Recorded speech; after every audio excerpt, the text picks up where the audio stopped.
A taxa de suicídio dos jovens em São Paulo aumentou 42% entre 2002 e 2012, de acordo com o mapa da violência aos jovens do Brasil.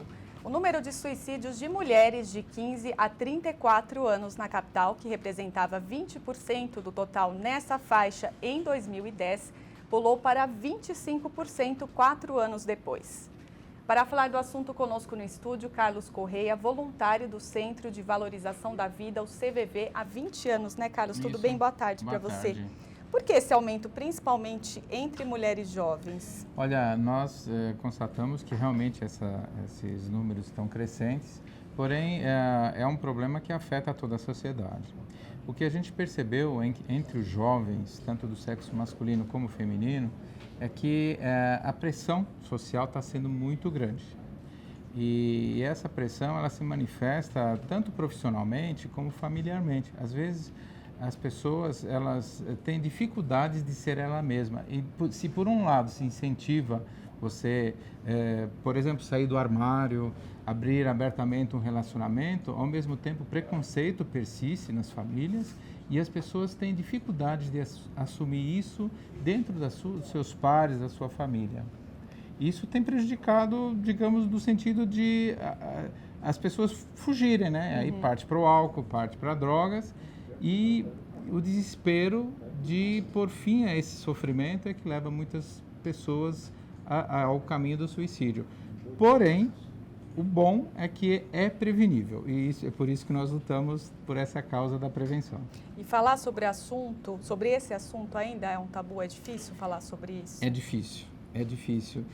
Se a gente imaginar que há uns tempos atrás era difícil falar sobre AIDS, sobre doenças sexualmente transmissíveis, sobre câncer de próstata, hoje a gente sabe que ao falarmos sobre isso, esse diálogo, esse esclarecimento melhorou a prevenção. As pessoas estão mais alertas porque o suicídio ele afeta, está mais presente na sociedade do que talvez se imagine. É que as taxas, se você imaginar que a cada 45 minutos uma pessoa se mata no Brasil e que esse número é subnotificado, porque muitas vezes as famílias têm vergonha de assumir isso publicamente, ou então quando vai para um pronto-socorro, se a causa-morte não for na hora detectada como suicídio, depois ela vai ser contabilizada como se fosse uma doença pulmonar, uma ocorrência, uma pneumonia. Então, os números estão subnotificados, são altíssimos.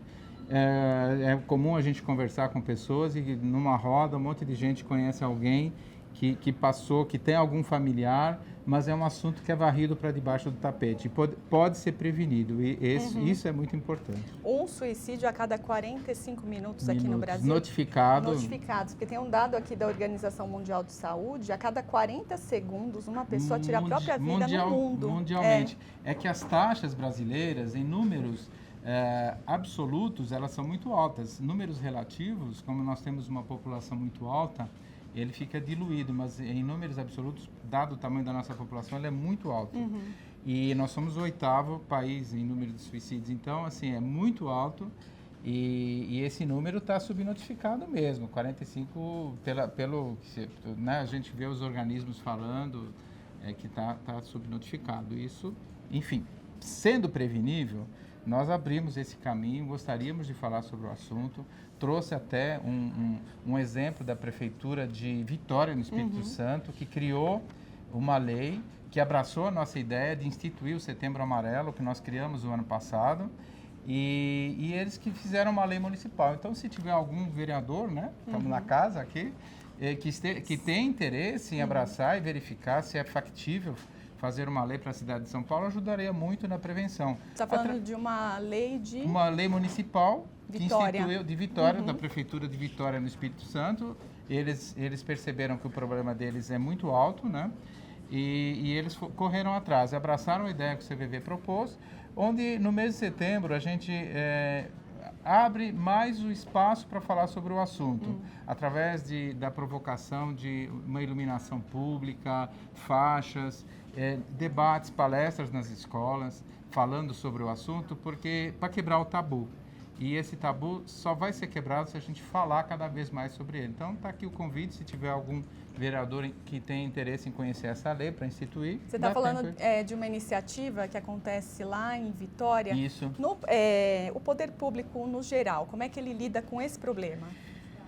Aqui em São Paulo, existe alguma iniciativa nesse sentido? Então, existe mais ou menos, né? Porque na lei até existe uma lei que põe aí os serviços de saúde à disposição. Só que na hora que você, inclusive, vai notificar, você não notifica nem como suicídio, uma morte autoimposta. Então, um nome que se evita falar. Como antigamente não se falava a palavra câncer, se falava aquela doença, assim se faz também com o suicídio.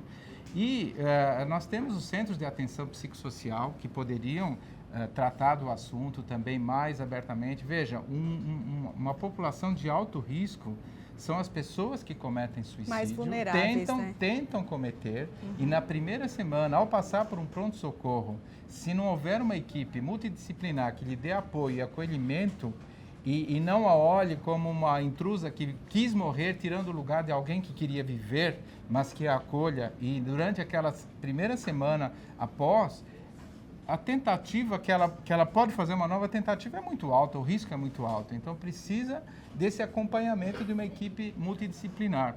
Eu não conheço a fundo todas as instituições de apoio, mas eu percebo que em alguns lugares, porque a gente percebe, porque alguns CAPs nos procuraram durante o Setembro Amarelo do ano passado e promoveram dentro dos seus próprios locais um diálogo aberto sobre esse assunto, fizeram manifestações. Mas isso não é uma política, é tabu se falar, porque há aquela sensação de que se falar sobre suicídio pode se incentivar mais. Depende da maneira como se fala. Então, se você Como é que o CVV trabalha nesse sentido, por exemplo? A Associação Brasileira de Psiquiatria, a Organização Mundial de Saúde, lançaram um manual para a imprensa de como abordar o suicídio de uma maneira que não venha a provocar outros. Então, por exemplo, em vez de eu ficar abordando a situação, detalhando como foi que a pessoa fez, um lugar que ela foi, que comprou isso, fez aquilo, se eu falar mais sobre o porquê levou e a gente refletir mais sobre as consequências que isso traz para a própria família, o sofrimento que se causa, isso pode dar um alento para que as famílias fiquem mais atentas, para olhar ou para você olhar, cada um de nós olhar para dentro de si, ou para olhar para as pessoas que estão à sua volta, para saber se não tem alguns sintomas. Nessa cartilha que o CVV tem e publicou, e está no nosso site, pode ser baixada e reproduzida, aqui dá algumas dicas para as pessoas, como, por exemplo, tem algo que eu possa fazer para ajudar, ou sinais que podem ser detectados numa pessoa que está pensando em suicídio. Isso, as pessoas dentro da própria família estão mais atentas. Com o seu filho, se ele deixou de fazer certas coisas, começou a se fechar, isolar, não está abrindo o seu sofrimento, se está havendo um acolhimento e um respeito dentro de casa para que você fale abertamente sobre os problemas que você está vivendo, sobre, de repente, se há uma dificuldade para assumir a sexualidade, se existe essa abertura dentro de casa. Porque muitos relatos que a gente recebe, às vezes, no atendimento que a gente faz por chat e e-mail, isso fica mais explícito, o jovem tem uma grande dificuldade em falar isso dentro de casa e acaba tendo vergonha e medo de sofrer bullying na escola. E com as redes sociais, as coisas se espalham muito rapidamente. Muito rápido. Carlos, qual que é o site do CVV? É cvv.org.br, lá você pode achar um canal de comunicação com a gente através do chat, do Skype. Ou pelo telefone 141. Ou pelo telefone 141. E pode ser pessoalmente nos postos da cidade. Tem vários na Grande São Paulo e temos 72 postos espalhados por todo o Brasil. E online é 24 horas pela internet. Né? Obrigada, Carlos, pela sua participação aqui no Jornal. Boa tarde. Boa tarde.